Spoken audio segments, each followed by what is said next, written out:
One of your theses, ideas, is that capitalism is dying and it's being replaced by something else, witness China.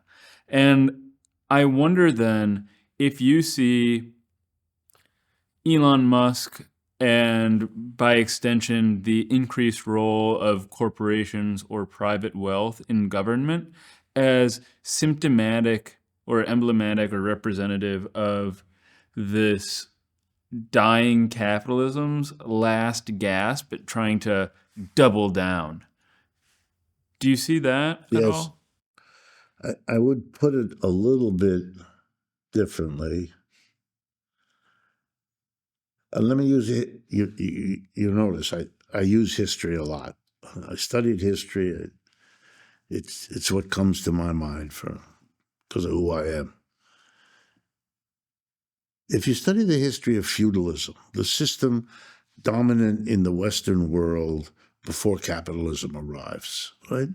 1,000 years, 500 AD, roughly, collapse of Rome, Renaissance, 1500, 1600, arrival of capitalism, roughly. Then in those 1,000 years of feudalism, you see a remarkable evolution. Feudalism starts as a highly decentralized. It's the opposite of the Roman Empire. The Roman Empire was a concentrated empire with a headquarters in Rome, blah, blah, blah, blah, blah. Feudalism is dispersed, not hierarchical, lots of little lords and serfs who are their own little entities. You know, modern countries like France, Germany, Italy come much later. They had to be created. They weren't there before. Rome Empire falls apart. It breaks into many, many little pieces.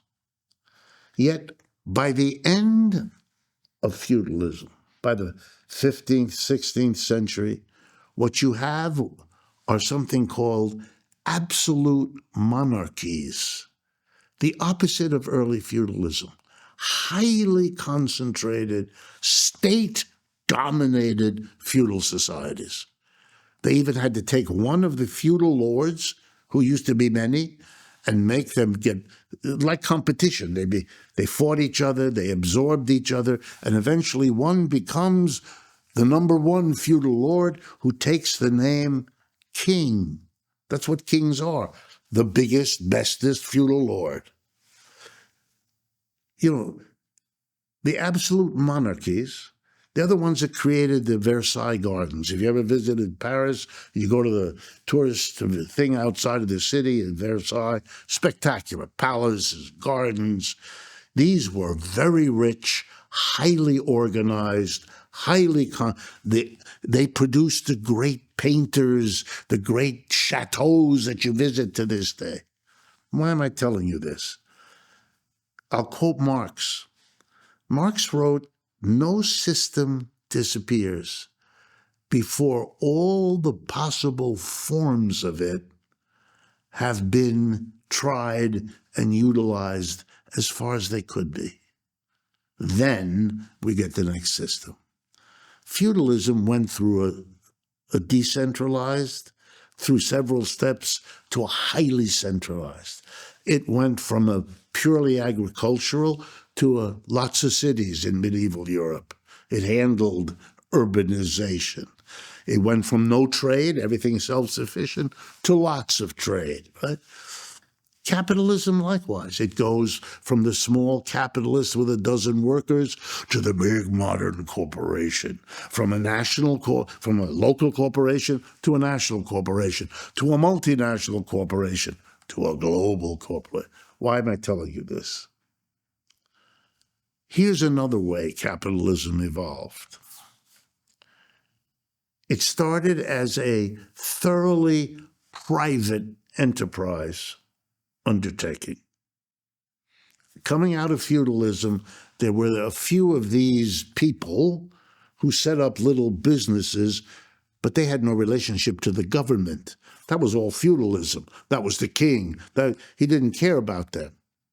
They were the opposite.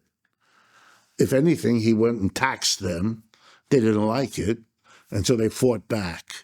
and they got little privileges of not being taxed, of not being regulated, little walled towns where they could be free. Why am I telling you this? Because over time, as they grew, they stopped being angry about the state and realized, maybe we'd be better off trying to control this state. Don't get rid of it. Control it so it works for us, not for the feudals, which is where the state comes from, and not for the working class. We don't want that. But for us, we want the government for the employer. And so they needed to develop the government to give it the capacity to do that. On the one hand, for example, the capacity that if the workers revolt, remember, workers are many, employers are few. U.S. Census right now classifies 3% of the American people as employers. The other 97% are not. Okay, that's a problem for employers because they're a small minority. They need to control the government to make sure the majority doesn't crush them. So now they need a strong government with troops and police and army and a judicial system. So the worker who wants to rebel gets punished and stuck in a jail or fined. Then they need also help because other capitalists in other countries eye them with jealousy. So we need a navy and we need slowly the government has to be built up. You don't trust it, you don't like it, but you have to do it.